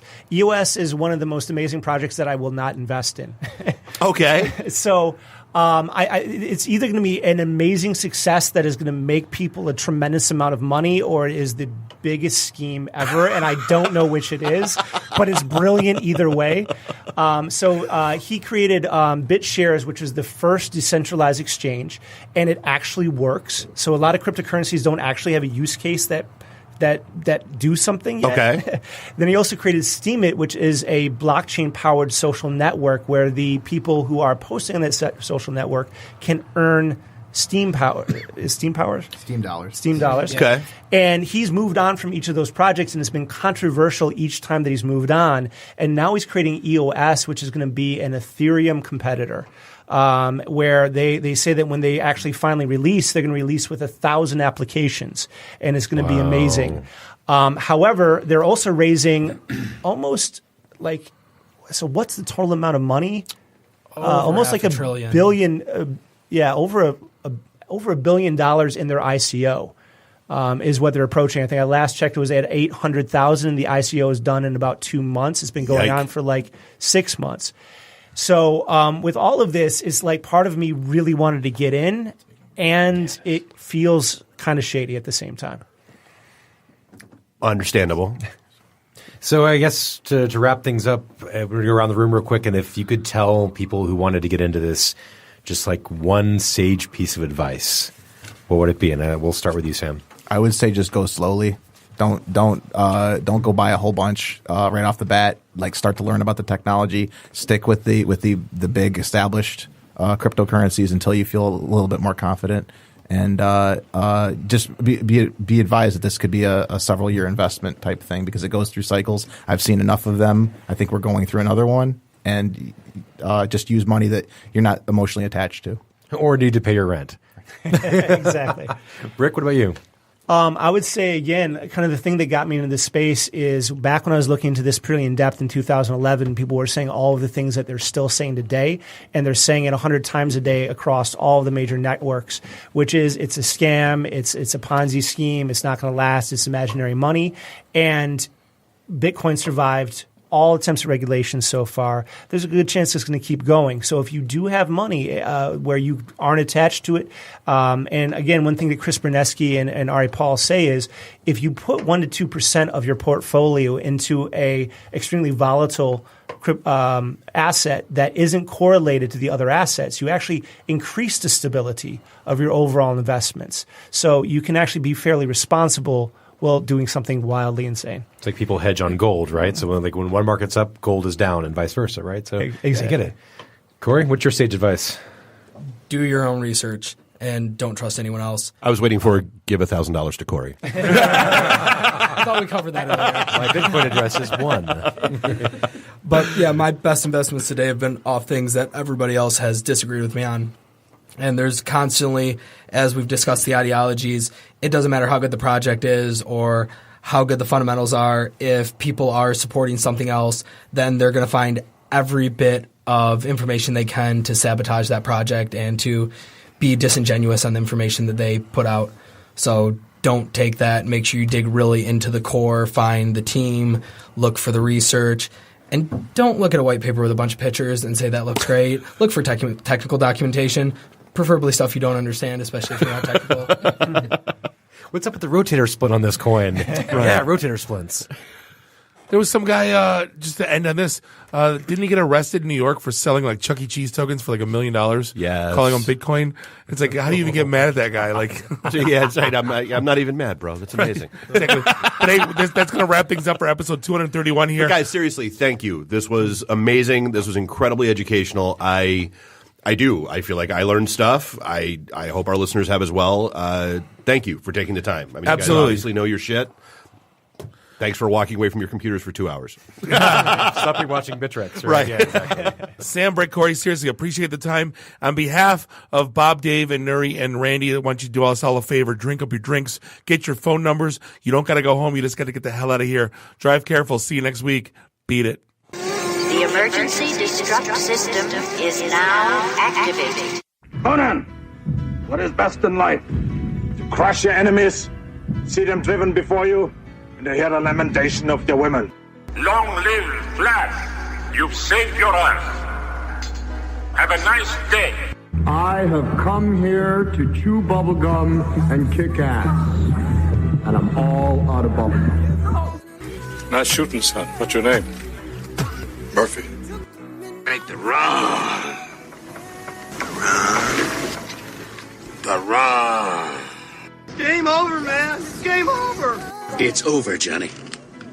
It's over. Nothing is over. Nothing. You just don't turn it off. I can't say no, and I don't really want to, so. Well, especially with the back doors open. Yo! Hold up! Time out! Time out! Y'all take a chill. You need to cool that shit out. And that's the double truth. Root. Bob loves it in the can.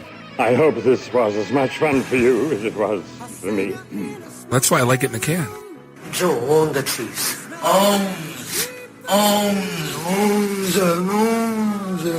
Fear me. My job is to make sure this program is morally upright and cultural and wholesome. Shut up, Mimsy! Shut up, Mimsy! Shut up, Mimsy! Why would Buick put their cars next to the Bentleys? Why? That's not marketing. The alphabet.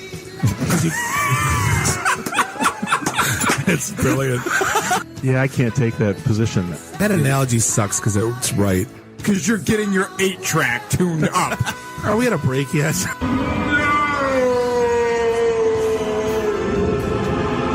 Yeah, so now I'm just doing stupid stuff to make me laugh. Venture capital is not the end game. When are we going to talk about me? Jane, you ignorant slut. It's my show. I can say what I want. Yeah. Kiss my ass, go home, unplug, get off the goddamn internet. You are everything that is wrong with the internet right now.